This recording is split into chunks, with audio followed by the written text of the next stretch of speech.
Introduce myself. Hey everyone, this is Alex. I'm Jubilee TV's community manager. It's good to see everyone joining. It was nice to see so many registrants from the community. I know a lot of us have spoken already, so welcome.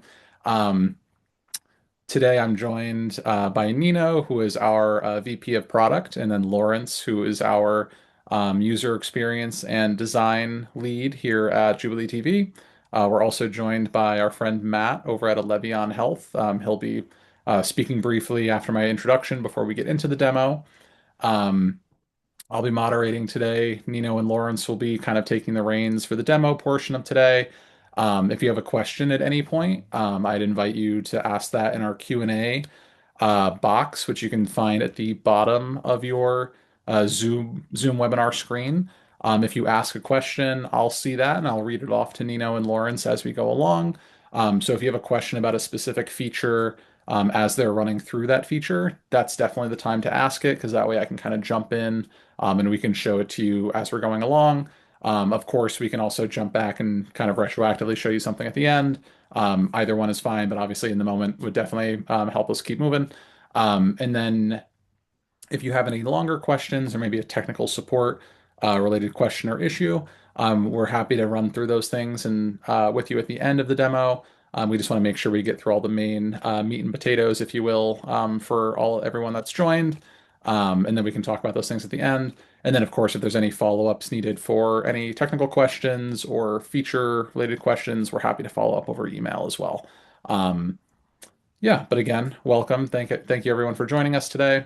And again, before I hand things off to Nino and Lawrence in a few minutes, I'm just going to quickly hand things off to Matt, who is our friend from Alevion Health.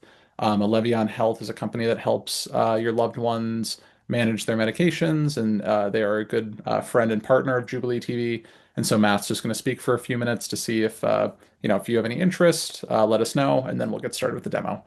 And so with that, I'm going to hand things off to Matt. So welcome and thanks for joining us, Matt. Thanks, Alex. Appreciate you inviting me. Hello, everybody. My name is Matt Kelly. I'm one of the co-founders of Alevion Health. The best way to describe Alevion Health is we are a company that's here to help with medication compliance. My background is been in senior care. I worked in assisted living for the first 10 years of my career. Then I worked in home health and personal care. And what we found is a lot of seniors and others outside of seniors were having issues with taking their medications in compliance, whether they had a lot of medications and they weren't taking them on time or the correct day, or they weren't taking them at all. And the other problem that we found was the fact that a lot of people really couldn't afford the current medication services that are out there. If you're in an assisted living, they typically have a med tech that will round in the community and hand out medications. Outside of assisted living, it's typically private pay. You have to hire a caregiver to come out. I'm here in Maryland. In the Maryland market, the price is typically between $30 and $40 an hour with a minimum of 4 hours per day. So we felt, through my experience in working in that industry, that there was a big gap with medications. We also partner with one of the largest hospitals, Inova, here in Northern Virginia, and they shared with us that the number one readmission rate that they have for seniors is medication compliance. So I'm going to share a quick flyer here with you guys so you can have a visual. And so basically what we're offering, can everybody see that okay? Looks So good. we're offering a clinician to show up live through your TV, and it goes through the Jubilee TV software. So we have a clinician on our end. We would be able to get the list of medications of our customers, and basically they would show up. You'd get a little reminder through your Jubilee TV app. It would appear on the TV. If the TV's off, the TV will turn on. And as I'm sure most of you who have been using the software know kind of how the alerts work, it'll turn the TV on, remind you your appointment's going to start in 15 minutes.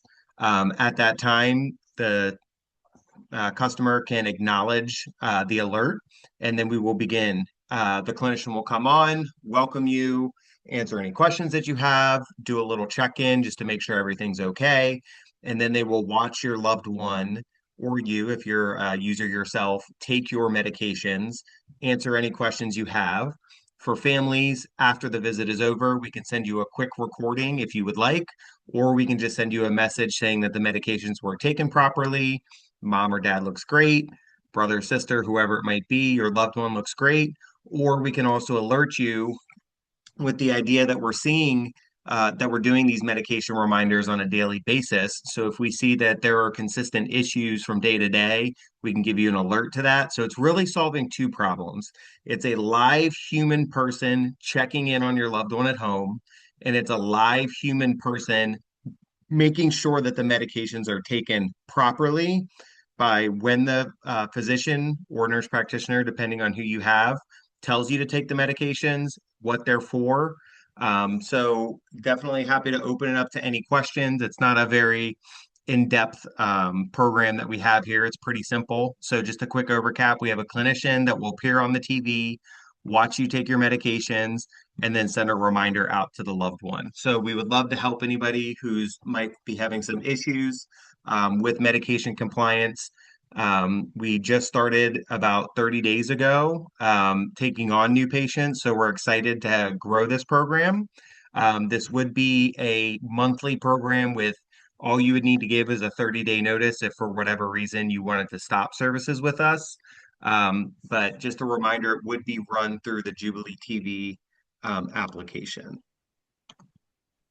Awesome. Thank you, Matt. We have one question that's come in so far from Jolie. Is this prescriptions only or supplements as well? It could be anything you want. Awesome. Anything, subscriptions, medications, supplements. Maybe there's a certain bandage or something that needs to be applied on a daily basis. My background is also in wound care. So sometimes, we could potentially watch if somebody needed a dressing change. You wouldn't be able to obviously physically do that, but if people are able to do it themselves, we could remind them to change their dressing if they had a wound. So anything that needs any sort of reminder, medication or otherwise, supplement or otherwise, prescription or otherwise, we would be able to do. Awesome. And then one more question that's come in from Karen. Is this a once a day service? We can do it as many times a day as you need. So if it's once a day would be the minimum. So it is somewhat of a subscription service where it's a flat fee for the month. So it would be at bare minimum once a day, as many times as you need. If you needed a reminder every hour, which would be super aggressive, but there are people out there that need that, we would be able to accommodate that. Because we partner with Jubilee TV, we are servicing all three time zones, Western, Central, and Eastern. And we will eventually have staff that's here 24 hours if we have the need. So you would also have somebody potentially on call if anything goes wrong. But keep in mind, we are not your primary care, so we cannot prescribe you medications. We are just here to remind you to take the medications that your clinician has given to us. So we would have a little cheat sheet with your medications. We customize your profile because it's kind of like an individualized care plan. And then it could be one medication or it could be really up to 100. 100 would be excessive as well, but there's no limit on how many medications for the program. So as little or as many as anybody needs. Awesome. And then one more question that's come in from a few folks is pricing. What's the cost for the service? Just for future reference for folks. So we are flexible on the price because we are brand new. We are flexing our price right now. So we do have a range in between 199 a month up to 450 a month. So our goal is really to be able to provide access to as many patients as possible. So our goal is to be able to create a price point for people that meets people at their budget.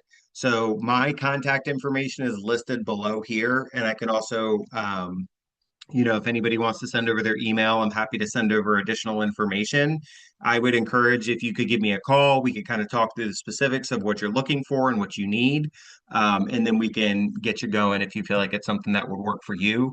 Would love to hear back from everybody, on what you think about the pricing, because that is something that we're working on over the next 90 days to kind of pinpoint what that sweet spot is. Yeah, and just in case your screen's a little small for anyone, because I know it is small for me, Matt's email address is matt, M-A-T-T, at alevionhealth.com. Elevion is spelled Elevion, health.com.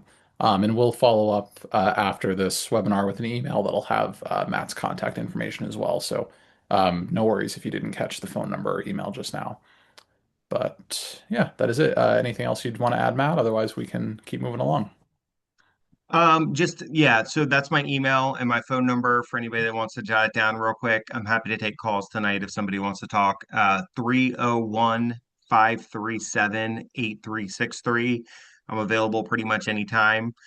So please feel free to give me a call, shoot me a text, shoot me an email. We'd be happy to help. I'm interested, happy to partner with anybody that needs our service. We just want to thank Jubilee TV for being such an amazing partner because of their strong reputation. That is why we decided to use their technology, because we feel like it synergistically fits in perfectly with what we needed. So thank you guys for having me. I really appreciate it. Awesome. Yeah, we're happy to have you here. And thank you again, Matt, for telling everyone about Elevion. And then, of course, again, we'll follow up with additional information for anyone who is interested. Or again, call Matt at any time. But awesome. Thank Thank you you. again, Matt. And with that, we will move into our demo of our new features. So just kind of as a recap, we had a bunch of new features, updates, and enhancements go live on your Jubilee TV systems this last Thursday, February 4th. Some members may have seen those features trickle in sooner. Some folks might have seen them a day or two late, but everyone should be seeing that same universal experience at this point. And so we're going to run through those features. If you have questions as we go along, please feel free to ask about them. And then, of course, at the end, if you have questions about any other existing feature, we can also answer those as well. And the webinar will be recorded. I will upload it to YouTube likely tomorrow afternoon. And then that'll also be shared out via email and in the community. So it will be available. So no worries there. But awesome. With that, I'm going to hand things off to Nino and Lawrence. Thank you guys again for doing this and welcome. Great. Thanks, Alex. Appreciate it. So we just had a very big release that came out recently, as many of you are aware. Let's see, it's got a lot of new features, a lot of new improvements, many, or in fact, probably most of which have been primarily driven from feedback from our community and also through the feedback form in the app. And so for this release especially, there were a lot of things that were driven from user feedback. So we really appreciate the consistent and thoughtful feedback we get from our user community. So please keep that coming, and I hope that you all know that we are actively listening to every piece of feedback that comes in. And sometimes it takes us longer than we'd like to get some of the great stuff into the product, but we do work really, really hard to try to accommodate for as much of that as we can. And so much appreciated. Please keep it coming. So you should see in the background the app behind me. So I'm just, for the sake of simplicity, it's running in a browser. Most of you probably use the app for mobile, but overall, the functions are all exactly the same. And then for Lawrence's view, which I suddenly don't see. Oh, right, yeah. So you should see the TV. Lawrence is hosting the TV side of the demo. So anything that's TV related, Lawrence will kind of drive that side, and I'll drive the app side. And if anyone isn't seeing that, sorry, Nino, if anyone's not seeing Lawrence's TV screen, please just let us know in the Q&A chat quickly so we can address that. I have it spotlighted and kind of pinned to the top, so it should be there next to Nino's screen. And if you need to adjust the sizing or make that larger, there's kind of like a little menu bar on the left-hand side of Lawrence's screen that you should be able to press and drag to make his screen larger, or Nino's screen smaller. Um, but yeah, hopefully it's working for everyone. But if it's not, just let us know in the Q&A chat, and I can jump in and pause everything for a second. But sorry, go ahead, Nino. Oh, that's great. Okay, so let's see. So that I'll also mention that there was a lot in this release, so it's a lot to go through. I will pause at sort of times as I'm transitioning from one feature to another to give a chance to take questions that had come about that specific section, so we don't we don't have to wait until the very end when, the first thing I showed is out of everyone's mind when we're on the 20th thing. So if you have questions as I'm going through, throw them in and we'll take some pauses between each feature to get stuff answered. Okay, so first things first. So for as long as the product has been around, there has been a consistent piece of feedback that when you have more than one source device to switch between the devices from the Jubilee TV home screen, you have to go into the favorites tile first and then pick the source device you want to switch to. It's confusing for seniors.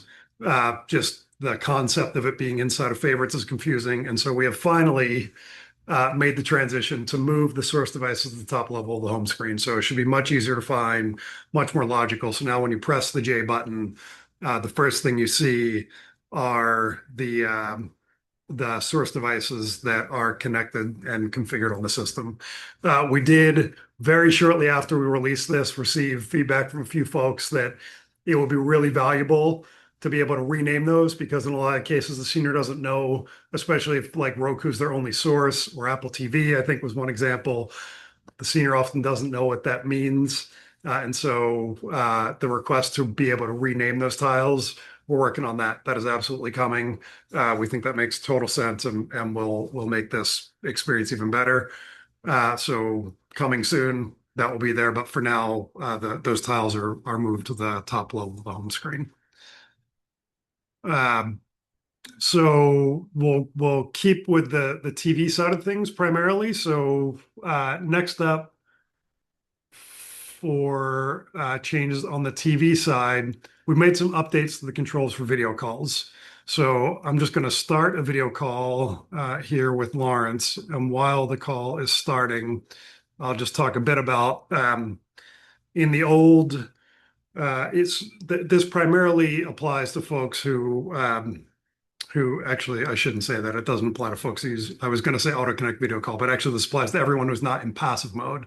So in the old video call user interface on the TV, there basically the way that you would sort of leave and join calls, there were multiple buttons you had to press. Like I think I can't even remember. The X button would disconnect you from a call. The check button, I can't even It remember. was the J button disconnected you from the Yeah, call, and then right. the check and X would be for turning on and off the camera. That shows you how illogical it was because I've been involved with the product since before the product was launched, and even I can't remember how it worked. So we've made that a lot better. So basically now the way that it works is any button on the remote will bring up a very simple small interface with three buttons. So go ahead, Lawrence, if you, oh, you already have it up. Okay, yeah. So when you press any button, it'll bring up a couple little controls. So the default highlight is just the X button that will just close the controls to hopefully prevent from the TV user like accidentally mashing buttons and disconnecting from the call, which is something that would happen in the previous user interface. So press any button, it brings up the little overlay UI, and then there's the X to close it, and then there's the control to turn the video on and off, and then there's a control to leave the call, and that's it. So dramatically simplified. They can just navigate over to turn off the video or turn it back on, or navigate over to leave the call, and then they get prompted of whether or not they want to leave the call. So we think it's a much simpler interface, a lot more logical, not a bunch of different buttons to have to remember of, and not knowing sort of what's going to happen when you press different buttons during a video call. Let's see. Okay, so if we go ahead and disconnect the call, uh, let's see. So, oh, okay. So worth mentioning there. I don't know if you all saw the thumbs up and thumbs down that just came. We've gotten lots of feedback of folks unhappy with being forced to respond to that feedback after every video call. The way that it was working was actually not the way that it was intended. So the way it was always supposed to be is that you were supposed to be able to tap anywhere on the screen when that came up to just dismiss it, or you could respond to the thumbs up and thumbs down. Before we fixed it, you were forced to either pick thumbs up or thumbs down every single time. And we agree that is annoying. It's painful. It should never have been that way. That is fixed now. So anytime those thumbs up and thumbs down come, if you don't want to give the feedback, you just tap anywhere on the screen and they just go away. And that should hopefully remove the annoyance. The reason that it's important that we ask every time, we do this specifically for video calls, is mainly about if you have a bad experience, we want to know about it. And it is a very convenient way where basically if you give us negative feedback, if you say the call was not good, we actually capture logs and stuff from the system so that when that goes back to our engineering team, they have all the information that they need to try to diagnose what the issues were with the call based on the feedback that you leave. So if you're wondering why do you have to ask every time, that is why we do it, because uh, it helps us. It's mainly, honestly, to make sure that we are monitoring the problem cases. Those are the ones that are, most important to us. We want to make sure that experience is as good as possible. We want to try to capture as often as we can when it's not, so we can continue to improve the experience. But it should be a lot easier now, and hopefully less annoying to not have to explicitly tap the thumbs up and thumbs down every time. Okay, so now we will talk about a much bigger thing, which is we've introduced something. It's just called TV interface settings in the app. Uh, and what this enables you to do is we've received lots of feedback over time about things that the TV user does unintentionally. Right. So one classic example is we would often get support calls of, uh, I used to have Telescope and now Telescope doesn't show up in the app anymore. Or I used to have drop in and it doesn't show up in the app anymore. And 9 times out of 10, what was happening is on the TV itself, many of you may not even know this, but there's actually a way you can go in for the TV user and modify the permissions for all the contacts, right? And so the product was always designed so that it could um, scale, I'll say, probably not the right word, but scale to the needs of the TV user and the app user. So there are cases where the more capable TV users, they want to have that control. They want to be able to say, I don't want cousin Jane to be able to drop in, but it's okay for my daughter. And so we always design the product with giving the TV user that control in mind, with them to have that ability. However, that comes with the challenge of, for the less capable folks who just start mashing buttons, it can do unexpected things. And so now what we've introduced is a way that you can make that TV user interface much more customizable to suit the need of your loved one and how capable or not they are for the TV experience. So if we go in here to TV interface settings, you get a bunch of switches now, and these are all the features you can turn on or off. So I'm going to go through each one of these individually because I think they're important to understand sort of how they all work. So I'll start with photos and videos notification because that is the only one that is actually dependent on another one of these switches. It's dependent on messages or message. So if I turn message off, that will also turn photo and video notifications off. So I'm going to go the other way and turn this one off first.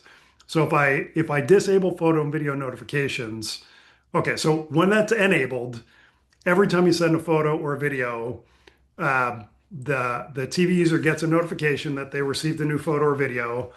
And when they acknowledge it with the check mark, it actually takes them to the message thread, right? And so for a lot of TV users, like they're not, messages is not highly used and it's a bit confusing because you got to navigate from there into the actual viewing of the photos and videos. There's like another step. And so we've heard this feedback frequently that it's too complex. We just want to have the photos on the TV and let them navigate the photos and videos. So that's exactly what this switch will do. So when you turn this off, when you send photos and videos now, basically they just go into the photos and videos folder. Let's see. Uh, Actually, I don't know that I'm going to have any photos and videos on my computer. I probably should have considered that, but uh, it's very logical, right? When you turn it off, no notification pops up when new photos and videos are sent on the main TV UI. But when you go into the main Jubilee TV interface that Lawrence has up right now, you see a badge over contacts. Let's see. Let's see if I have a. Let's see if I have a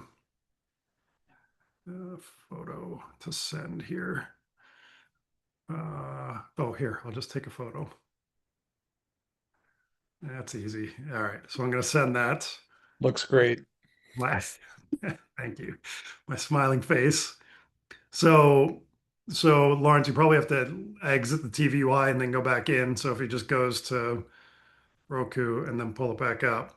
So there should be, so you see the badge now on the contacts tile one. So no notification popped up. That won't interrupt the TV user, but now you can sort of load up a bunch of photos and videos that are available. You can see it came from me. If you go to messages, that's badge. But also if you go back to the very top level and just go into photos, um, the photos are there, which actually we should badge. I'm not sure why we don't. The photos tile should be badged there also. So we'll look into that. But that's the gist of it. That they no longer get the notification that will take them to messages to make it a little easier to share photos and videos with the TV user. Okay, so next one is I'll just go to the messages one. So this is a bit bigger. So this is the only switch that will actually have an implication for app users. So when you turn, so actually before I do this, before I turn it off, I'll just go back here. So by default, you can see, actually maybe not by default going forward, but when message is enabled, uh, all users, admins and contacts have this message button here, which lets you send photos and videos and also just regular text messages. Um, when you disable the message interface setting, that button goes away on the app. And also now if Lawrence goes into the contact on the TV, you can see there's no longer a message option to send the text messages to the senior. So again, this is something that oftentimes they're mashing buttons and they get in there, they don't know how to get out, or they, unexpectedly send a message. And so this gives you a way to simplify the TV interface to help them from getting lost. Uh, okay, so next up, let's see. Now I'll just go top down. So adjust permissions for contacts. I mentioned this earlier. It's pretty common that folks would call us saying, "Oh, I don't see feature XYZ anymore in the app." And so if Lawrence is showing you right now, when you go into a contact, when this switch is enabled, when you go into a contact, I don't know if you can read it, but there's some text at the bottom that says press check to see the permissions. If they're uh, so basically, from that check option, you saw the list of things that show up for the user. The TV user can actually remove administrative permissions. That's probably the most common thing that happens. So they press check here, and then there's a button that says, I don't remember what is the exact text, Lawrence? I can't read it. It's really small on my screen. Just yeah, remove administrator. Remove administrator, right? So that's probably the most common one that happens. They just click that box, and now that contact no longer has administrative permission, so they lose activity feed and any other admin permissions. But when you remove admin permissions, if they're a contact, you can also individually control a bunch of the other features for contact. So anyway, so when you turn this guy off and save it, Lawrence probably got to leave that screen and go back. That chat, I don't know if you saw exactly where it was, but at the bottom of the screen, the option to press check is now no longer there. They can no longer go in and accidentally make changes to contact permissions. So next up, make outbound calls. This is another one. Probably 80% of video calls on the platform are made using Auto Connect. It's not super common that that the TV user is making outbound calls, and often when they are, it is not intentional. And so We have now added the ability that you can just completely remove the ability for the TV user to make an outbound call if that is the situation that's appropriate for your TV user. So you can see now when Lawrence navigates into a contact, the call icon is no longer visible. Now, a few questions I'll jump in here with Nino, if that's all right. Yep, yep. Perfect. So two regarding Auto Connect. Linda asked, her mother is unable to use a remote. When using Auto Connect video call, will it just end the session or will it require her mom to press a button on the remote? The answer should be no, but wanted to give that shout out here as well. It absolutely does not require mom to press anything. She can, if she wants to end the call, you can do that from the remote when the box is not in passive mode, so that the app user has full control of ending the call. And also, we actually prompt if you want to end the call and turn the TV off when you end the auto connect call.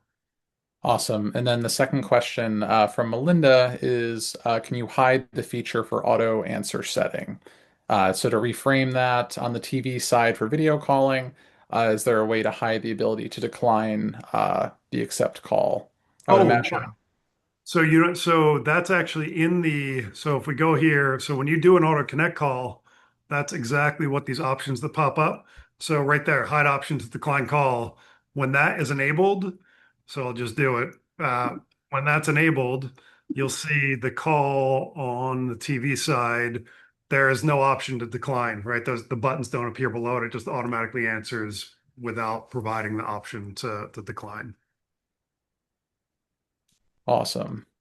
Thank you. And then a few questions have come in from Karen and Jeffrey, wanting to know how to get to that TV interface screen to make the changes that you've just run through. Top right. So if you're on the mobile app, this is three dots. If you're on the web, it's your profile picture, but you just click that guy in the top right, and then there's TV interface settings there, and that's where all these settings live. And I'll add, you have to have admin permission, so regular contacts cannot access this screen here that Nina is showing. So I'll just turn the last two off quickly. They're pretty straightforward, right? The TV user currently can actually add and remove favorites. It's very rarely used, but the ability is there. And sometimes we see TV users unintentionally making changes to favorites, and also they have the ability to invite a contact. And so for both of these guys, you can just turn them off, save, and now if Lawrence goes into favorites, the option it's the bar at the bottom that tells you how to modify them is gone, and you can't do it. And same thing if you go back to um, uh, man, now I'm drawing a blank. Yeah, What's what was the other one? the other one was? Oh, invited contact, Invite right? So if you go contact. into contacts at the very top level, when this is enabled, there's a check mark at the bottom that you can press, and it basically gives you a code that you could give to someone, and they can put that code in and add effectively, it gives the TV user a way to enable a contact to be added without the app user having to invite them. And so you can remove that ability as well. Awesome. Speaking of favorites, Nino, if an admin wanted to add a favorite remotely, just using their mobile app, could you just give a quick demonstration of that for So Rex? we'll get there since, well, Uh, okay. We'll definitely get there since there's a big new feature around that, but I suppose we could just hop to that one next. We don't have to do it in a specific order. as long as you're done with this portion of the demo, I think that makes sense. Yeah, perfect timing. So we are Awesome. done with the TV interface setting stuff. So maybe before I jump to that other one, is there anything else about the TV interface stuff?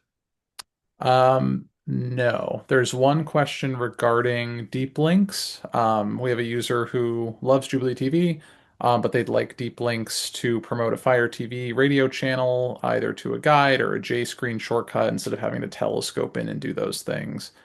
He was curious if this is from John. He's curious if this is on the roadmap in the future. So unfortunately, Roku is the only device that provides mechanism to talk to it and to deep link, like to basically launch apps directly from an external source and to deep link into apps for the specific apps that support it. So we don't have anything on the roadmap for Fire TV because there's just no interface on Fire TV for doing that, at least not that we're aware of. So my recommendation would be, I know it's a bit painful, but if you can swap the Fire TV for a Roku, the integration is quite a bit better. And actually, maybe I don't know if he posted the specific app that the music is in. Uh, let's see. Did the answer? Do you see the answer to, or is that meant? iHeart. Find that. Oh, okay. So we don't have deep link for iHeart even on Roku currently. You can at least directly launch the app. So you'll be able to just tap an iHeartRadio icon and that will open the app, but you still have to, once in the app, manually navigate to the music. Mhm. So it'll be one step better, but not quite all the way where you want to be. Got it. Okay. Thank you, Nino. John, if you have any follow-up questions, just feel free to drop them in the chat and we'll jump back in there. Wanted to round back around. Can you just show the opening of the TV interface settings one more time? One of our users is still not seeing it. Sure. I don't know if maybe there's a permission on his end or if it's just not showing Oh, outside. so two important things. Number one, you have to be an admin. Number two, you have to be using the new console. So the classic Mm. console, this also is not available for. So if you're, let's see, if you're using this guy, a little dusty, but if you're using this guy, these new features are not available for the classic box. So that could be a reason why. We do have an upgrade program if you have one of those and are interested in upgrading.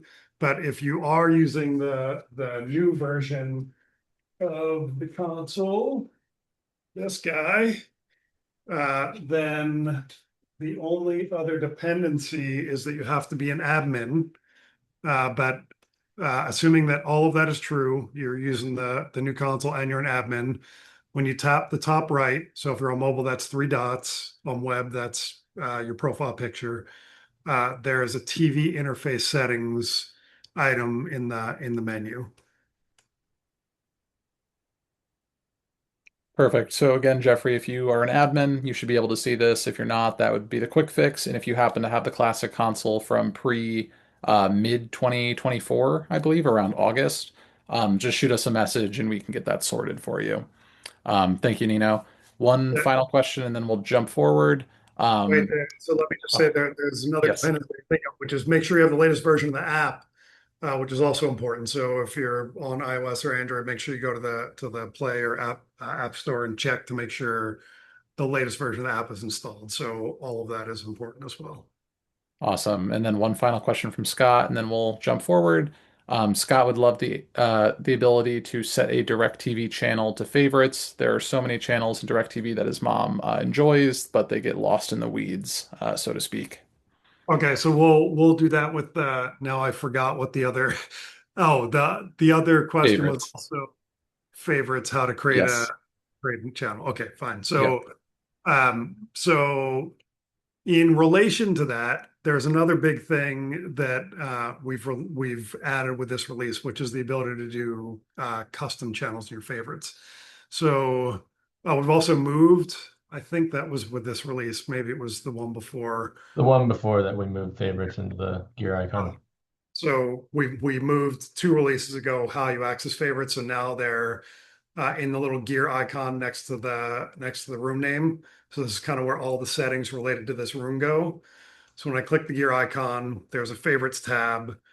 Um, so just the act of adding a favorite, so the DirecTV question, all you got to do is go in here to manage channel favorites. And if I wanted to add, I don't know, Hallmark channel, I just type Hallmark, and this guy would find all of the multiple Hallmark channels that are in the lineup.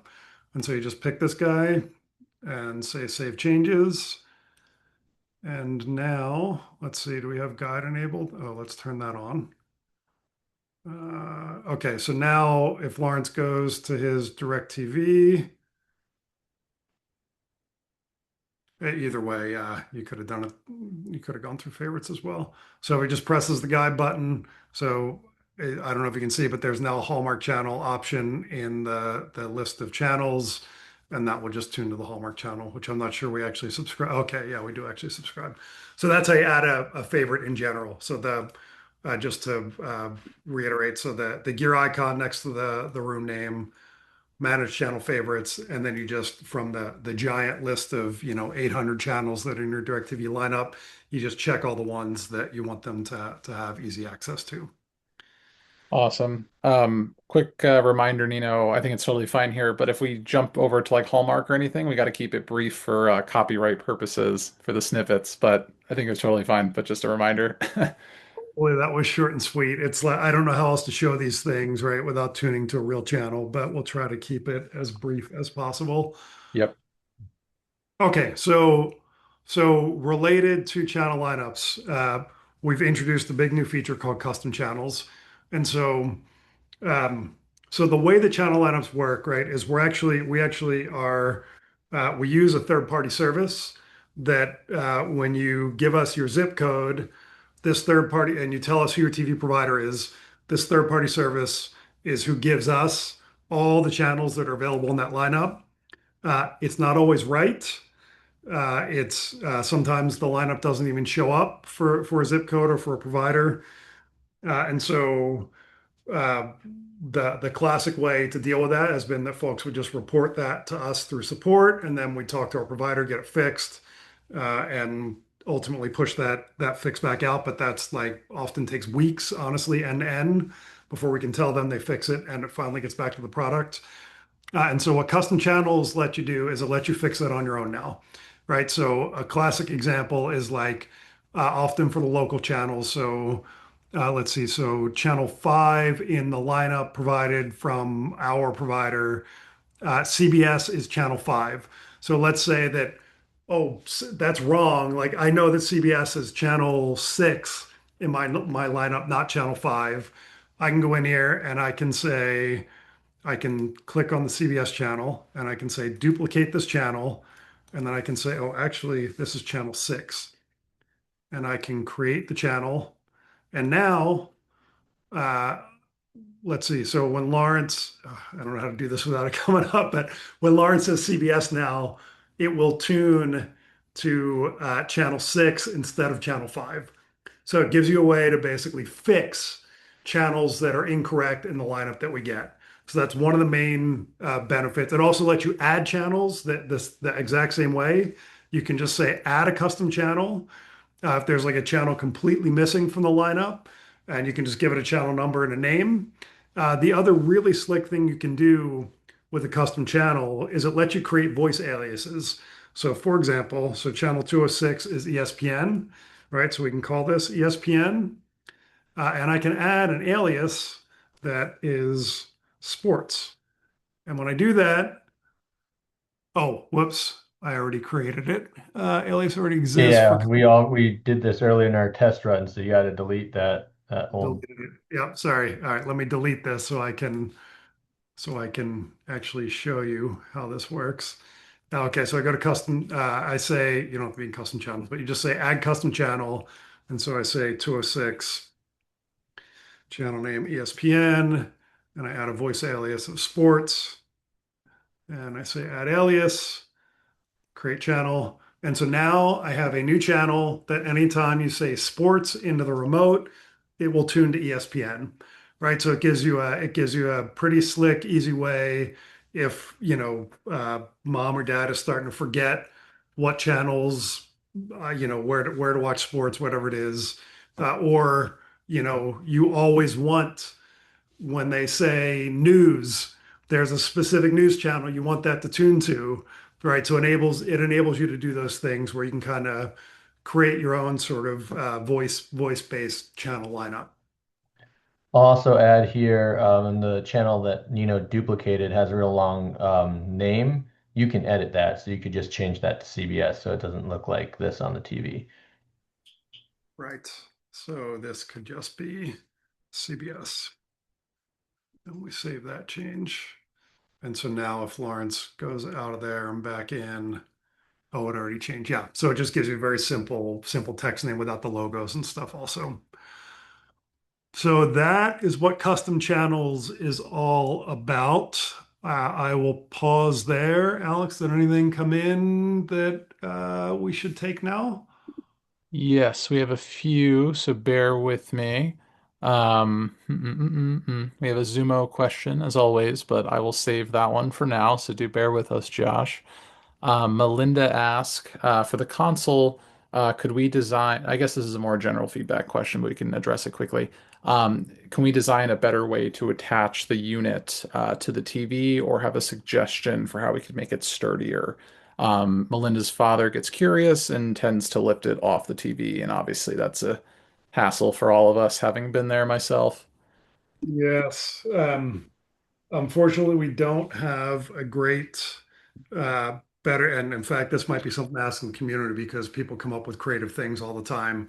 Mhm. We don't have much of a better path for on the TV itself. What I have definitely seen folks do is there is the adhesive on the bottom of the mount, right? So there's like a little adhesive strip. And so what some folks do is they'll actually put a shelf above the TV, use the adhesive, stick it on the shelf, and then use the pivot to kind of point it down so they don't it's not on top of the TV. They put it on something else. That's probably the most common thing I've done. But yeah, I do hear that feedback often that I think it's, a common, especially with dementia, it's a common side effect is they like to fidget with things. And so they just go and start pulling stuff off.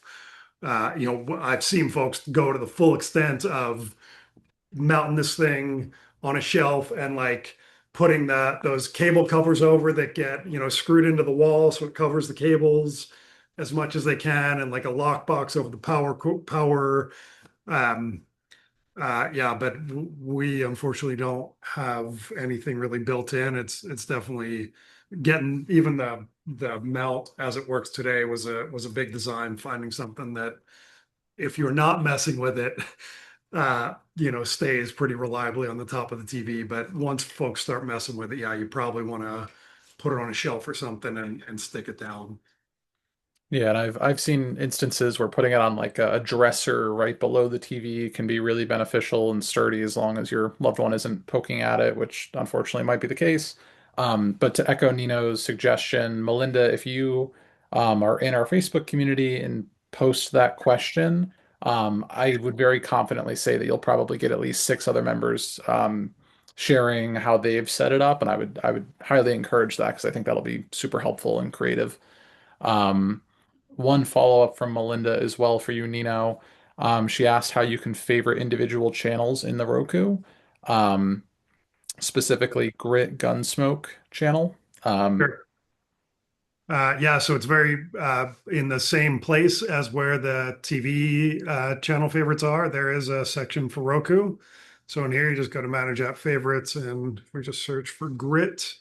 Oh, we don't have it. So in this case, I'll put the request in. But normally, if there's a channel that doesn't show up on our list, if you just contact support and request the channel, they can usually add it pretty quickly. So I guess Grit we don't have currently. And what's the other one? Guns.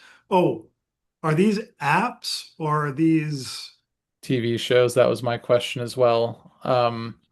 Do you want to explain that one just in case, Nino?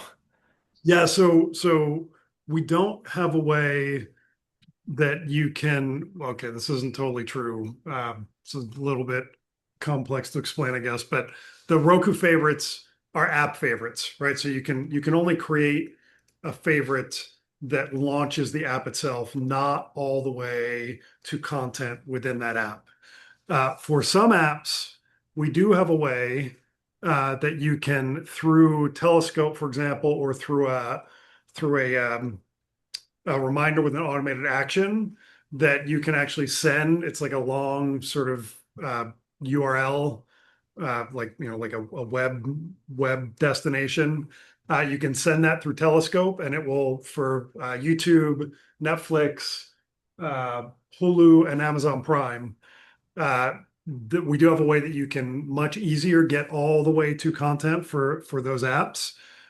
You can also from within those apps on mobile, and it's hard for me to demo for mobile that causes all kinds of complexities with sharing on Zoom. But from within those apps, they all have a share button from content within that app. If you tap the share button, Jubilee TV shows up as an option that you can share the content to. And when you do that from within those apps, assuming that they have that app installed on the Roku and logged in and everything, you can deep link them straight to that content, starting from the source app itself on your mobile. So those are all the various ways that you can get all the way to content, but unfortunately we don't. It's limited in terms of the apps that we can get all the way the content on, first of all. And second of all, we don't currently have a way that you can just create one of those shortcuts on the TV UI. It's only to the actual apps themselves. Awesome. And then one quick follow-up question. I'm sorry, suggestion, Melinda. So another member, John, in the chat wrote that he 3D printed a left and right hinge to adjust on the console. That way, it could help with the vertical um, hinge that's already on there. Obviously, that's that's probably a very case by case I idea, think but it might work.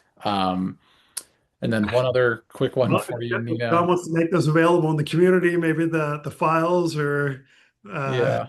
a way we Actually, could ship that's a good them. idea. If John, if you could share the 3D printed files for those or something in the community, we could maybe get those put together for a few people.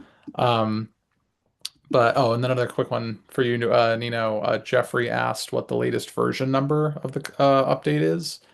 He's seeing 12.10.8 on his unit slash app. That's the app, yeah. So App. app version, let's see, it's different depending on which platform you're on. Mhm. Uh, we do have, which other folks have asked for recently as well. We've been working on improving the release notes. And I don't know where the link is off the top of my head. Lawrence, can you just quickly check the release notes for Yeah, exact? I'll get those. But I'm just looking at prod on browser is 12.9.9 and prod on app on my iPhone is 12.11.9. Okay. Right. So if you're on 12.8, is that, but what about Android? What's Android version? I have to check. Hold It's likely 12.11 dot something though. So if you have 12.8, 12.10.8. 12, even 12.10.8, check if it's Android, the Play Store or the iOS App Store. We will confirm for sure. We did just do a release. Um, there was an app update a few days ago that may not have been automatically pushed yet. So if you go and manually check in the Play Store, there may very well be an update available. Awesome. In the meantime, one more question I'll squeeze in here from Karen. She asked, where do we send the info on the zip code and cable provider? She manages her mom's Jubilee TV, but lives 6 hours apart and doesn't have, is unsure where she is on her cable service. So I think this is in relation to the local channel numbers, but correct me if I'm wrong there, Karen, or something otherwise that might be coming to mind, Yeah, I'm not sure. So if the question is about what channels show up for that provider, or if they're not, the provider is not listed. Um, yeah, maybe we can just take that at the end, or Karen, if you can give a little more. Uh, is this Uh, just, I mean, we could show you where you adjust the zip code and TV settings. Is that? Alex, can we let yeah, I Karen put, can, Karen, I can put, I should be able to. Oh, if you raise your hand, Karen, I can give you the option to speak. Yep. Let's see here. Allow to talk. Okay, Karen, you should be able to ask the question audibly now.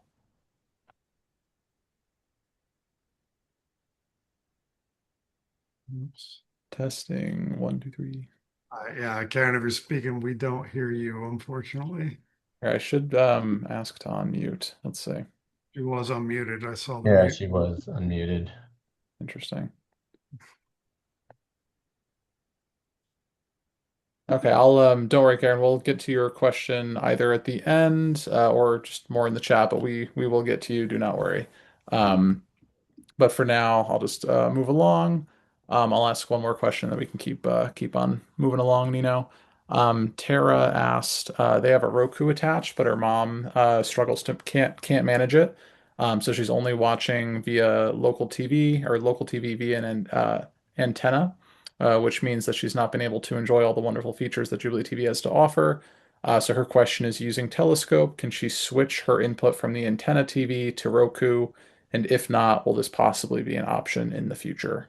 Right. So unfortunately, we don't have a way that we can that requires controlling the TV itself directly. Uh, we don't really have a path to a good solution there. However, what you can do is they make uh, standalone antenna receivers that would connect to the Jubilee TV just like the Roku does, right? So it's a little device they sell them at Best Buy. You plug the antenna, you disconnect the coax from the back of the TV, connect it to this little box, and then plug the HDMI cable from the box into our Jubilee TV input. And so then you can actually use our remote instead of the TV remote to control both the antenna and the Roku and switch between them and get everything straight through the Jubilee TV. So that is the path I'd recommend. That should hopefully get you where you want to be. Awesome. One more question from Linda, and then we'll move on. Linda asked, her mom doesn't use her remote, but has a set schedule of shows she watches Monday through Friday. Will reminders with automated actions allow her to create a channel schedule for her mom? For Yes, example, channel 3 at 7 a.m., channel 12 at 8, etc. She's currently changing the channel every few hours each day. that is exactly what reminders with automated actions is intended to do. So I don't know if you currently have it in passive mode, probably because mom doesn't use the remote, which that's okay. So maybe that's a perfect transition to talk about. Let's see, we'd have to go out of order to show that a little bit. So maybe, but I'll take that question 1 second. I want to I'm going to take Josh's question about the Zumo, just because that one I think is still relevant for channel lineup. Josh, unfortunately, uh, the custom channel lineup is not so it's not going to solve the problem with Zumo. So for those of you who are not familiar, Spectrum is now giving folks what's basically closer to a Roku than it is to a traditional cable box when you subscribe to Spectrum cable, and that device is called a Zumo. And so the problem we have with Zumo is that it doesn't work like a regular cable box. In order to get to live TV, you have to launch an app first. And that is where our problem is. We have no way to launch that app reliably and then be able to tune the channels. So it's we've been desperately trying to find a way to do this in a way to make that Zumo device feel more like and operate more like a traditional set-top box, which we have many customers who are getting these boxes now. Um, Unfortunately, we don't have a good solution for it today. There's no way that we can get directly to live TV in order to be able to start sending channel numbers from there. Um, that one option is a lot of folks have been successful in calling Spectrum and telling them, I need a regular set-top box. The Zumo box doesn't work for me, and just replace it with a traditional cable box from Spectrum. And we are continuing to try to find a solution for it. But so far, there's nothing I can report as far as having a way that we can make that experience much better.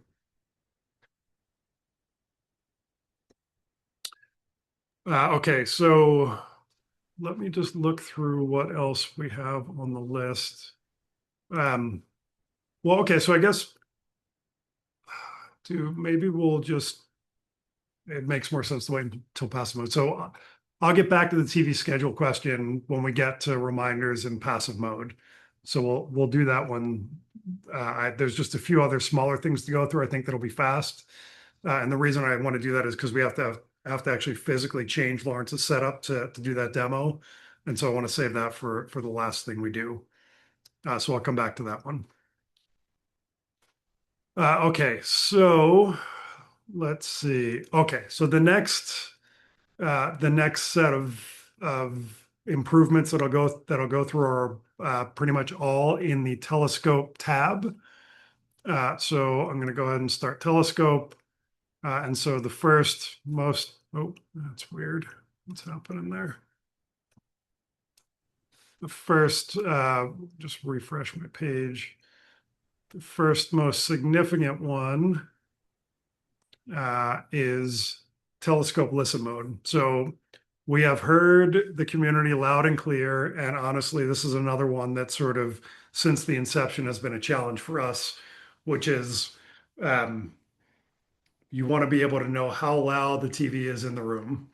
And I realize it's confusing for people why we can't just show the number that the TV is set to, which would make everybody's lives much easier.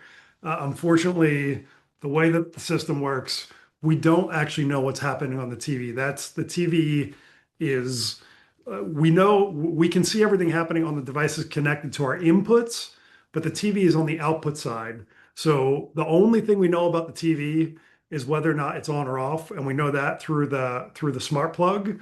The TV itself, we don't know what the volume is set to. We don't know even that it's like on our input. We have a way to tell it to go to our input, but we don't have a way to actually like physically see what's on the TV or know the volume because it's on the output side, not on the input side.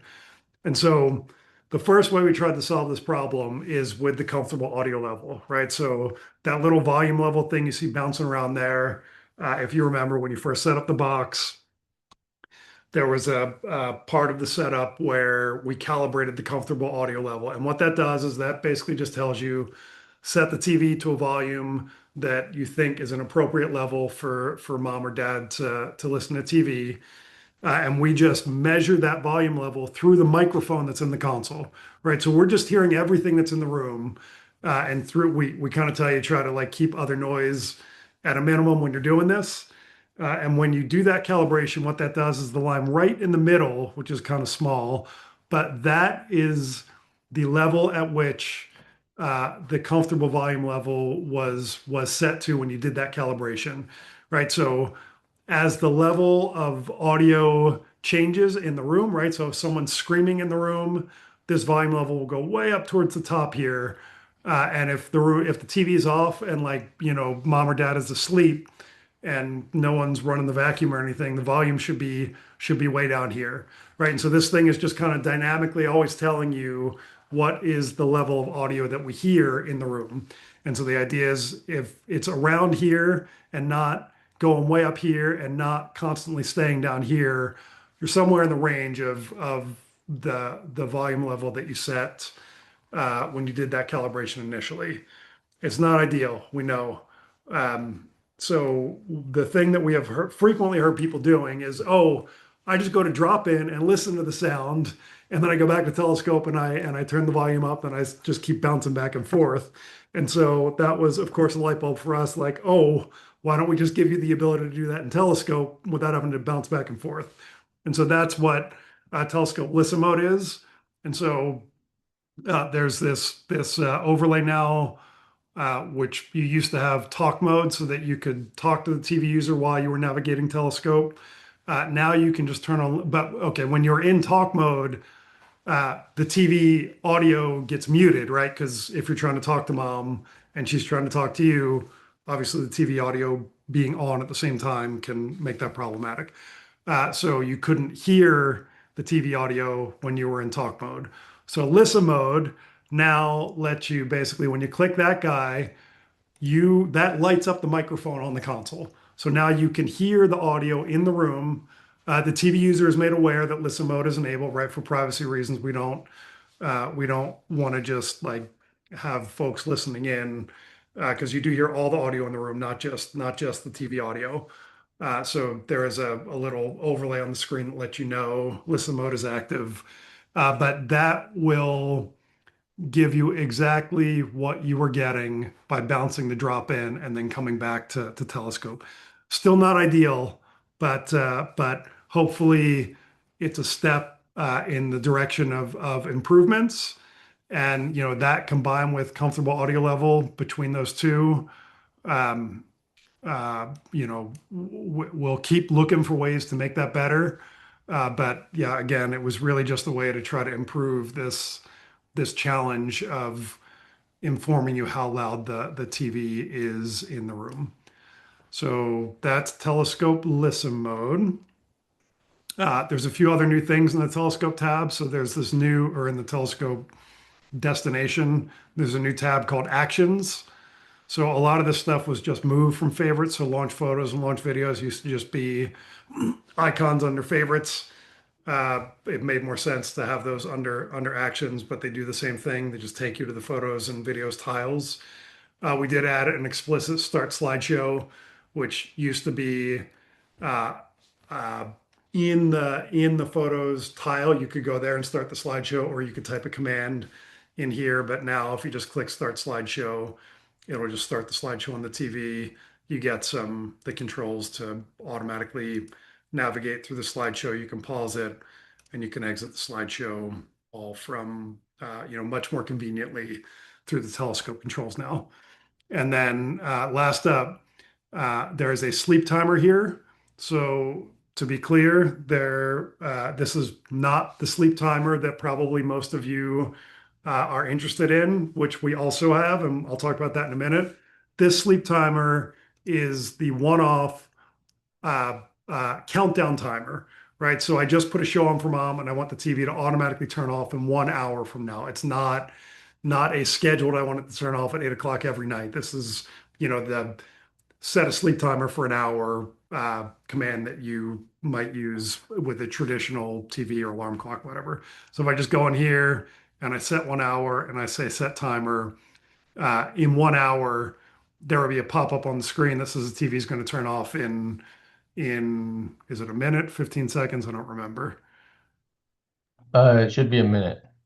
Okay, so at the end of the hour, a pop-up will come on the TV letting them know the TV is going to turn off in a minute.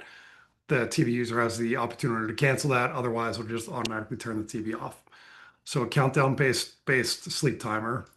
So I'm going to cancel that, and I will stop there. That's, I think, all the new stuff that is in the telescope tab. Any questions, Alex, that are applicable for telescope? Yes. Melinda asked, where can I find a listing of commands and what they do? I'll Uh, send that to you, Alex, and you can share it. 1 second. Perfect. there's a knowledge base article. Yeah, so And we we have a list. Oh, sorry, go ahead. I was just going to say that's an improvement that's definitely in the backlog, is to make that more accessible from within Telescope, not have to go to a knowledge base article. But yeah, for now there's an article that describes all the commands. Awesome. And then another quick one here, unrelated, and then we can move forward.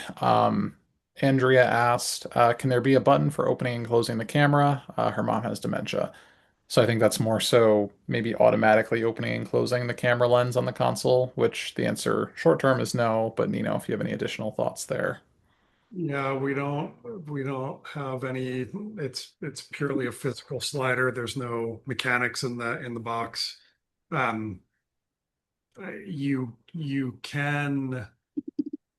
So if the objective is to give mom the control, um, there's not really a way to do that other than physically opening and closing that slider. If the intent is if for the app users to, uh, basically restrict folks from being able to access the camera, or at least have the opportunity to turn the camera off if you happen to call and it's not the right time to have video. You do have full control on your side of whether or not mom's camera is turned on during a video call. So when you're on a video call, you can turn the camera on and off for both sides of the connection.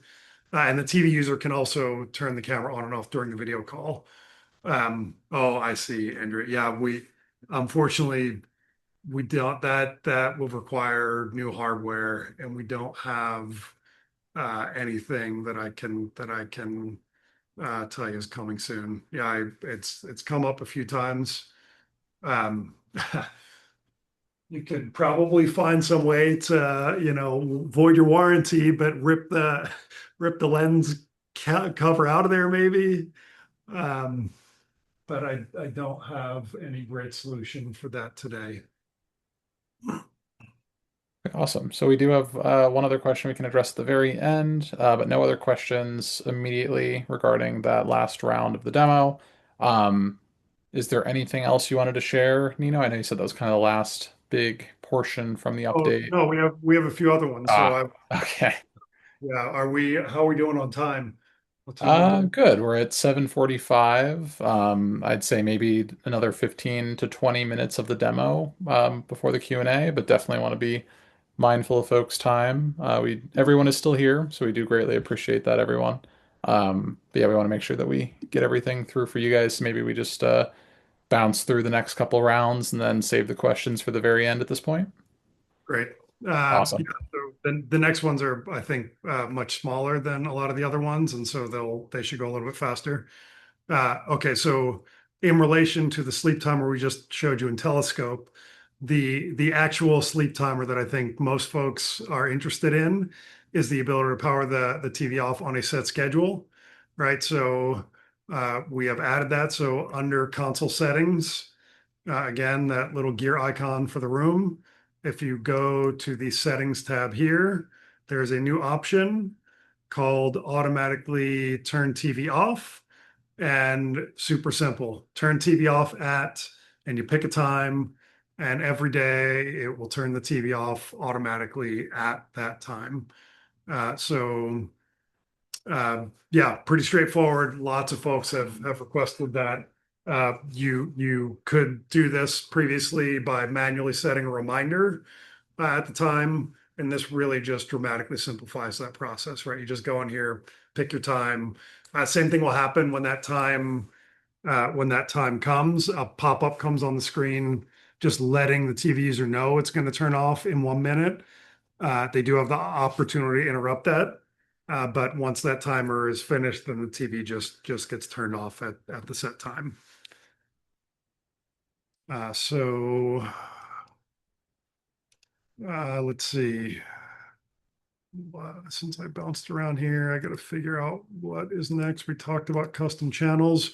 Okay, so I'll mention one other smaller change, which is just for the activity feed, which many of you use. So relatively minor, but previously an activity feed, um, let's see, we capture a photo when the number of people, assuming that you have this option enabled, the presence detection, take a photo and presence change. So we capture a photo when the number of people in the room change. So if there was no one in the room and one person came in, one person to more than one person, and then more than one back down to one down to zero, all those events would trigger a photo to be captured. We did not previously take a photo. If there's only one person in the room, we have the state where the person can go from active to stationary and back to active. So if they're in the same spot for more than a set amount of time, and I forget what that time is off the top of my head, but there's a trigger that at some point we consider them stationary. And then when they move again, they'll go from stationary back to active. Those are events that are captured in the activity feed. Those events did not used to capture a photo, and now they do. So basically, when the stationary event gets triggered and when the active event gets triggered, those events will now also take a photo. So minor change there. And then the last thing we will go through is reminders in passive mode. Right. So we've heard lots of feedback of folks who, if you're not familiar, passive mode is a mode an operating mode you can put the system in that basically disables the entire TV interface for the TV user.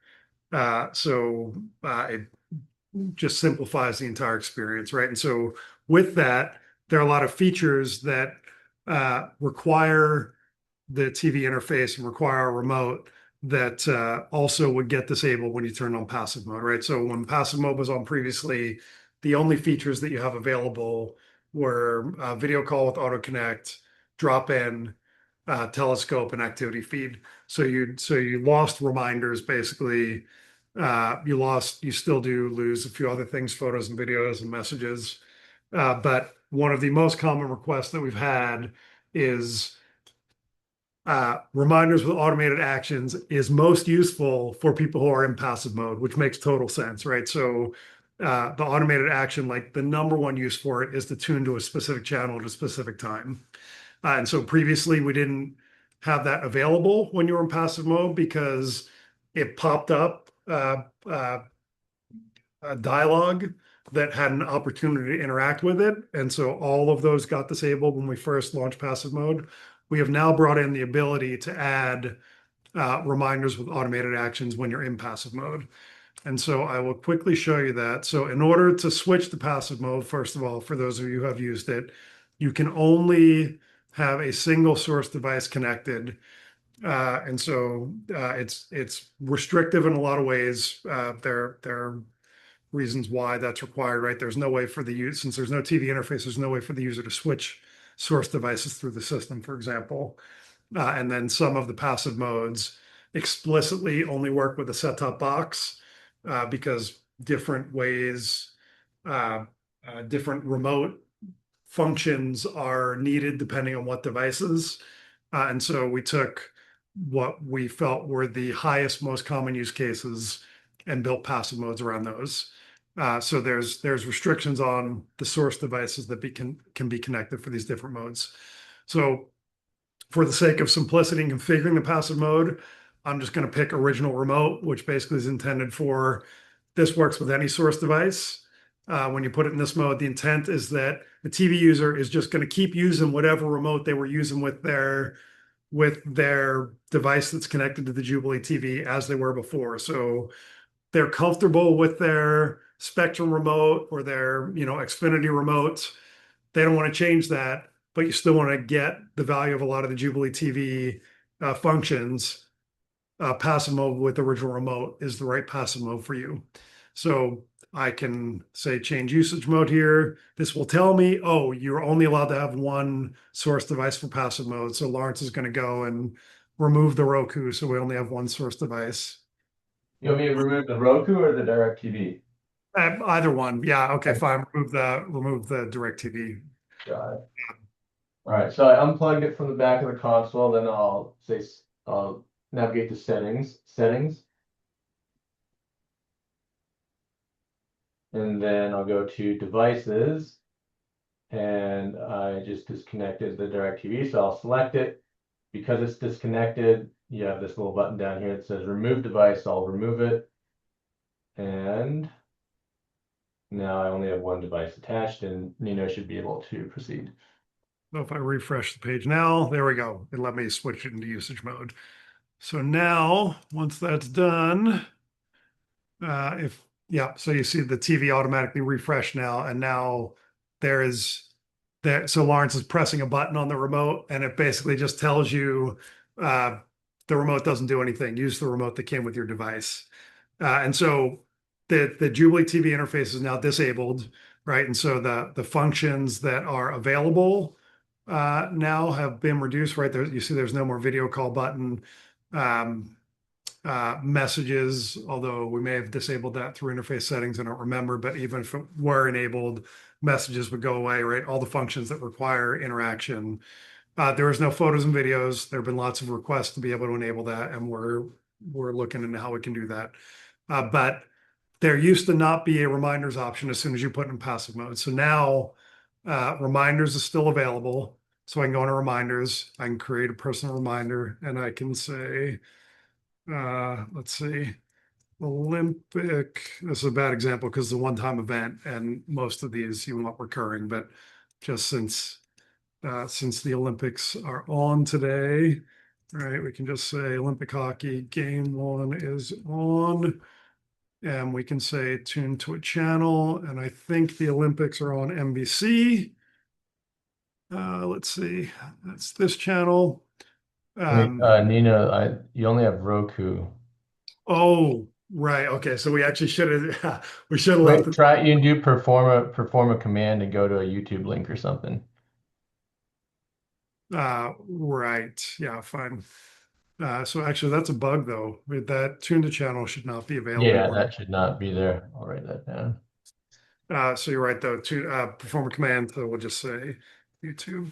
So if we had left DirecTV connected when we went into passive mode, you could pick a channel. You can also send a command. So we'll do YouTube, and then you can pick your schedule, right?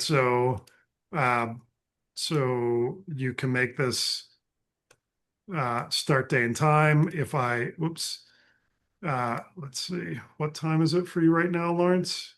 5:54. So I'll say 5:55.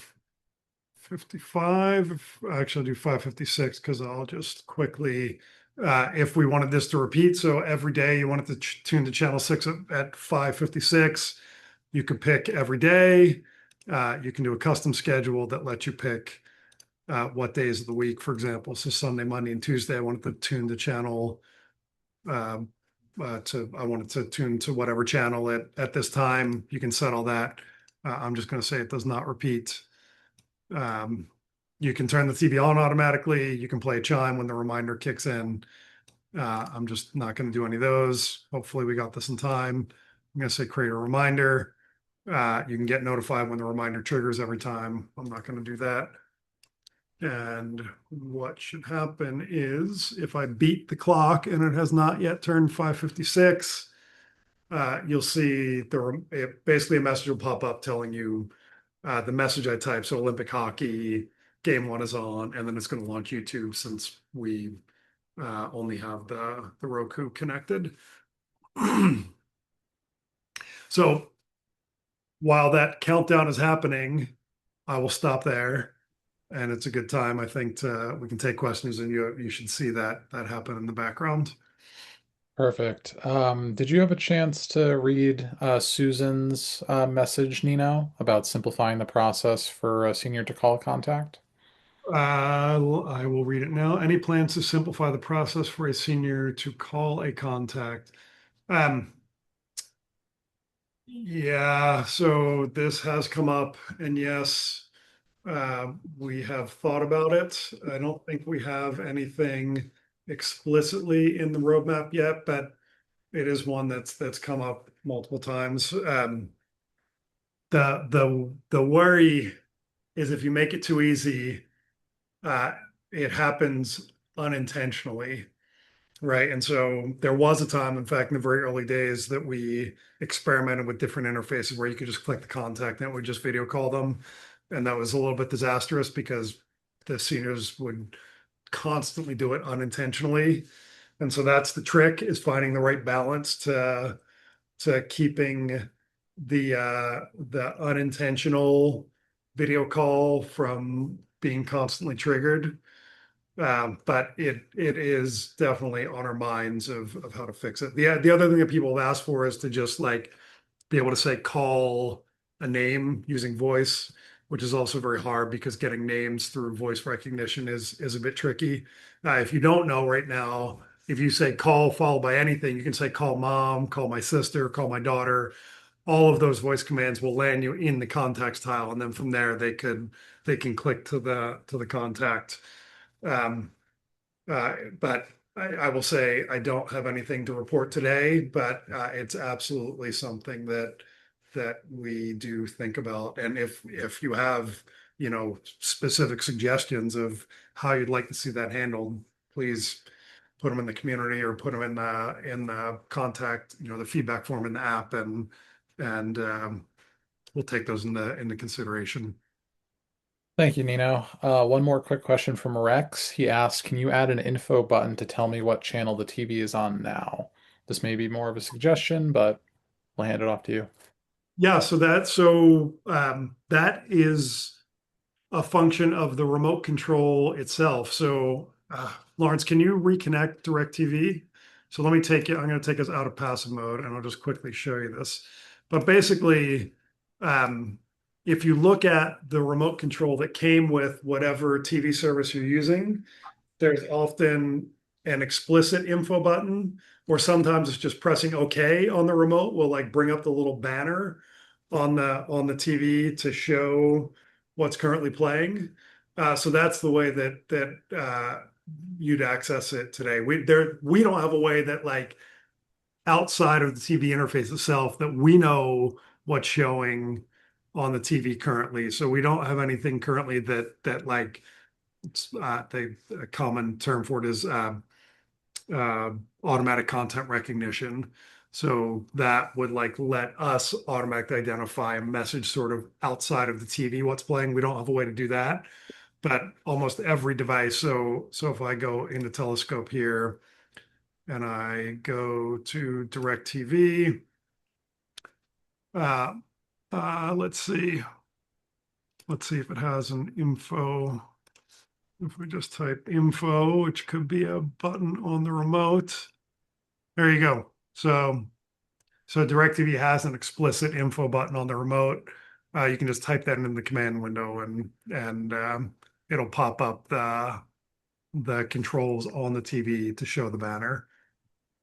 So I'm not sure if that's what you were looking for, if you were looking for a way sort of that the TV user wouldn't see effectively. We don't have a way to do that, if that's what the intent was.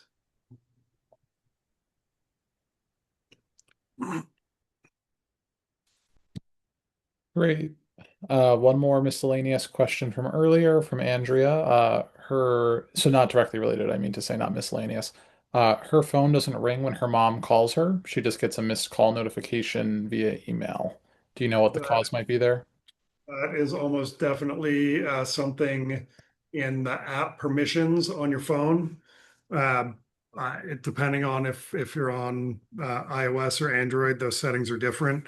One fairly easy way to fix that, well, typically if you just go into the permissions for the app and just check all the permissions that are requested and make sure they're all enabled, that will fix it. But if you're having problems, just contact support. No matter what your device, sometimes it's different per device. Oh, Jacob, our support team lead has his hand up, so I'm guessing he has a comment here. Yeah, I was tracking the Q&A and I looked into the case. We should pull diagnostics from your device. So if you'll just open up it's just crossed 7 p.m. Central Time. So if you'll open up a ticket tomorrow, we'd like to pull diagnostics and look into it a little bit further. Okay, so maybe there's an issue on the specific device that does come up from time to time too, especially on Android devices because a lot of the phone manufacturers do unique things, uh, especially with app permissions. Sometimes that does actually cause us problems. So yeah, like Jacob said, best bet to get it fully resolved is just put a ticket in with support and they'll figure it out for you. Awesome. I believe that is everyone. Andrea just said okay, so she did hear that response, which is awesome. We had a couple folks drop off, but they thanked us for our time. Linda also left us a very kind note. She wrote that of all the supports that they have in place for her mom, from a special cell phone to a medication dispenser, Jubilee TV is the one that has made the biggest difference in her life. TV is mom's only entertainment. Being able to help her has reduced everyone's stress. Out of all the services we subscribe to, Jubilee TV is the most supportive of them all. I will never be able to thank you enough for this amazing service. You are all amazing.